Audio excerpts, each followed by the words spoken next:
Hello and welcome to the first video in a series designed to give you everything you need to know in order to successfully pass the interview, land the job, and move to Japan.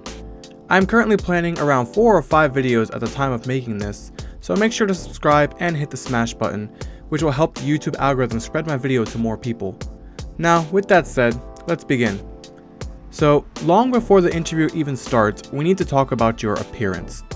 Whether you are interviewing online or in person, they are going to hold your appearance to Japanese standards and not Western. That's right, those laws of not hiring someone based on race, gender, appearance, etc. do not apply here, even if your interview is held in the West. Good news though is since they are looking for foreigners, race and gender won't be that big of an issue, but appearance will make or break you before you even have the chance to speak. So, what are some things that'll screw you harder than a student loan?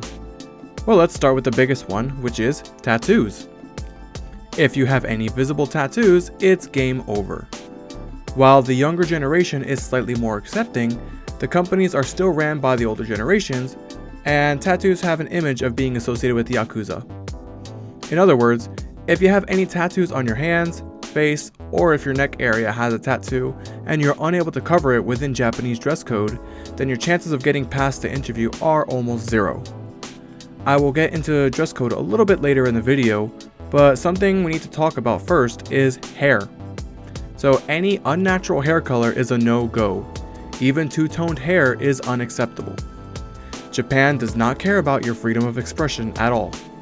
Do not have any haircuts where, for example, half of your head is shaved off. Men, just make sure you get a haircut before the interview, and of course your hair is well groomed. Also, no beards.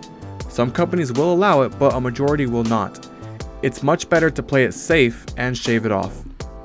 For women, the best and most common hair that I see in Japan is either a ponytail or a hair bun, kind of like those librarians. So let's go into the dress code for men's. Now, every company has different dress code standards. My current company lets me tone it down drastically, but you won't know the dress code standards until you are in the company. So we are going to use AEON dress code standards, as they are literally the highest standards out of all of the companies. I worked there for a year and they were extremely strict on my appearance. For men, it's very simple. Suits and plain dress shirts. For the interview, the suit is completely a necessity. Solid black suits or suits with abnormal colors such as bright red, they're not wanted. And also no piercings allowed. Dress shoes with dress socks must also be worn at all times. And of course, make sure your shirt is tucked in and you have a belt on, and you should be good to go. For women, you have a lot more variety to choose from. But generally, suit jackets are pretty much a must. You can wear dresses, skirts, or capris as long as they are business style. Anything revealing such as a low-cut top, mini skirts, or very tight clothing should also be avoided. Also, try to go for neutral or light colors. Piercings are limited to only 1 per lobe and must be the non-dangling kind. For shoes, heels and business shoes dominate here. Just make sure the heels aren't longer than 3 inches. And make sure to wear makeup. Some people in the West try to embrace their natural beauty and not wear makeup. However, in Japan, it is considered lazy and offensive towards the company. Good news is, a light amount of makeup is perfectly okay.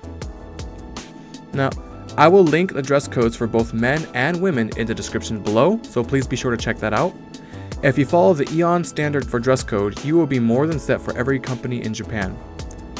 Now that you know how to dress yourself, our next video will be finding companies that hire overseas, so be sure to subscribe and hit the bell icon if you haven't already. That way, you will be notified the second the video goes live, and it will help me grow my currently extremely small channel. Thank you guys so much for watching. Remember to stay hydrated and have yourself a good one. Take care.